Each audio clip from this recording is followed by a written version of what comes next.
What's up, Lionel fans? David Land here, and I'm bringing you day 3 of my 5 days of Lionel review series, a little Christmas present to you guys. Today, I'm taking a look at the Robby Rahal tribute Brad Keselowski #2 Miller Genuine Draft 1/64 scale diecast. This car raced at Michigan, and I was really disappointed because I wanted to go to that race, and I just couldn't make it happen this year. So hopefully they run this car next year so I can go to Michigan and I can see it.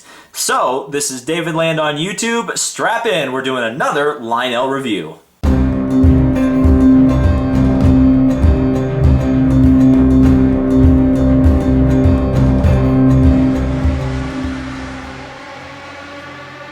So here it is, the Robby Rahal Tribute Genuine Draft car. Originally, I had decided that I wanted to do this video as a base removal video. I asked on Instagram the best way to go about doing it, and the best advice I got, and I want you to tell me in the comments how you get the bases off these, but somebody said take some fingernail clippers and clip these two little pieces off on the bottom and then get in there with a little small screwdriver and screw the base out. That way you don't destroy the base and you don't destroy the diecast, which I kind of want to do.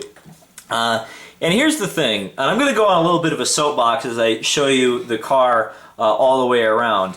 I understand why the bases are around. I understand why, you know, Lionel or Miller or whoever commissions these diecasts, or Penske for God's sakes, is, you know, they have to put them on a base. I understand why. However, from what I understand, at the tracks, you have to even now show ID to even buy the quote-unquote beer cars, or, you know, whatever other sponsor they might deem, like Kellogg's for, you know, have the cars from Kellogg's have bases now for some reason. And frankly, I think that's absolute nonsense. I can tell you this, I can tell you exactly why this is.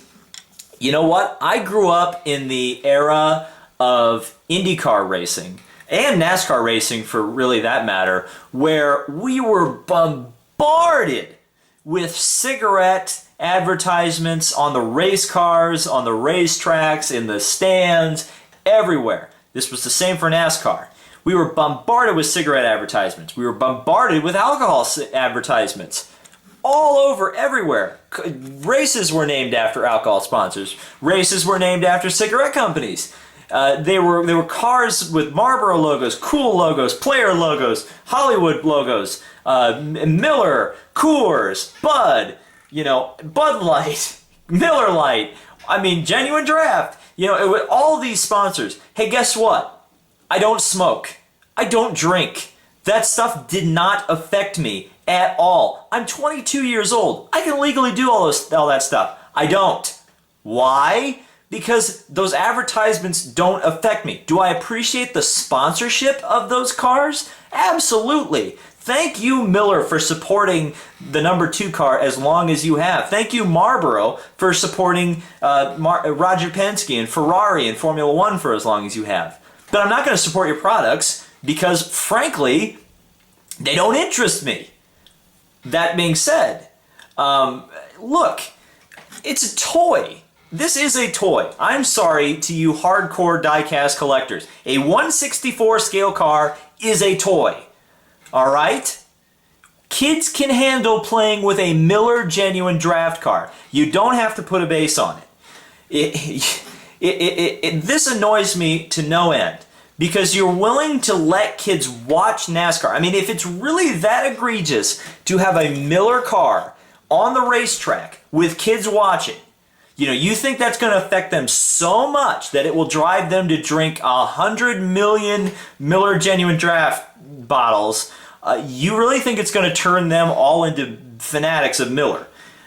Then don't let kids watch NASCAR, because it's all there. All this sponsorship for things that adults enjoy, but kids are either not allowed or probably shouldn't participate in. DraftKings and FanDuel are another great example of that. I'm sure those cars, if they get produced in large numbers, will end up on bases because some people think kids are stupid. Kids are not stupid. Kids are a lot smarter than a lot of people give credit for. They can differentiate what things are good for them and what things are bad for them. But anyway, I went on a really long rant. Sorry, in the Christmas time to actually rant, and this is probably the first rant video I've ever done, but let's face it, these are toys. And putting them on a base defeats the purpose because people are just going to take them off the base anyway and play with them. But some kids want accurate diecast. They want to be able to play with the Brad Keselowski that looks like the one that they race in real life. What is so hard about that, and what is so egregious about letting a kid play with a sponsor that he can enjoy? But anyway, thank you guys so much for watching. I promise the next 2 reviews in my series will be much better, and please let me know in the comments what you think of my opinion. First of all, I'm sure I'll get some hate, but also how to take a car off the base, and hopefully I will do a video on how to do that very shortly, because in the end of the day, these are toys. Keep playing. Thanks for watching.